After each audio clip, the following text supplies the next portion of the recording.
جوزي قبل ما القطر يفوتك.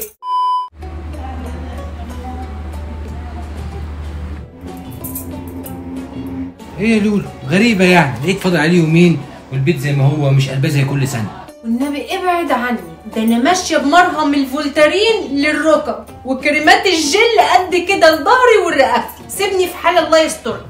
لا غريبة، مش مصدق يعني السنة دي مفيش غسيل سجاد ونغسل الحيطان والحاجات دي؟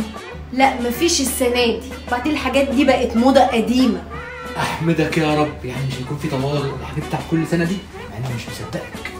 الله ده كله روق للعيد وفرش، الا انت يا لولو، ده انت معروفه ان انت ملكه النظافه، ما تروقيش للعيد؟ لا ما بدهاش بقى، انا خد لي حقنه مسكنه وايه يا بنت يا لولو تقلبي الشقه دي كلها.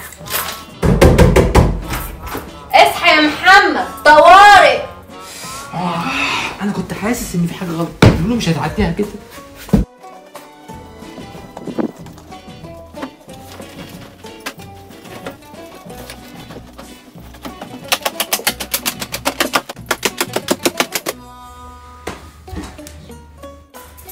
ادي اول اوضه. لا حول ولا قوة الا بالله.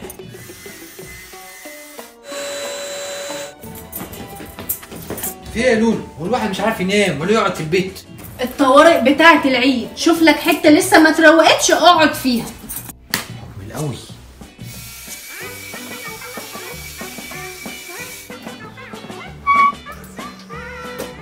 بتعمل ايه؟ اطفي النار دي ويلا المطبخ طوارئ.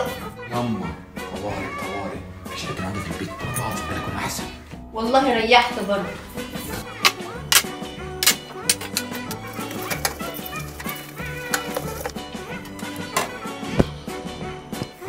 ايوه كده خلصت. ايه ده؟ انتوا لسه؟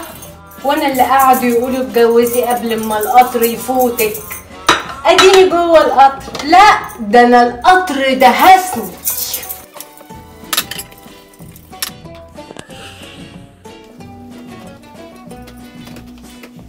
بسم الله كده خلصت، اخش على البلكونات بقى. محمد اصحى يلا، البلكونه طوارئ. طوارئ ايه يا لولو؟ ما عادش في مكان اقعد فيه، اروح اقعد في الحمام.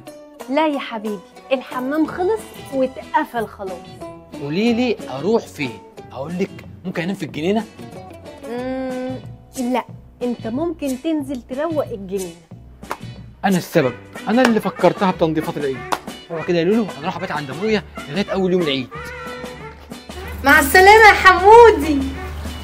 والله فكره حلوه، انا اخد العيال انا كمان واروح اقعد عند ابويا لغايه العيد. يلا يا بنات عشان نروح عند جدكم.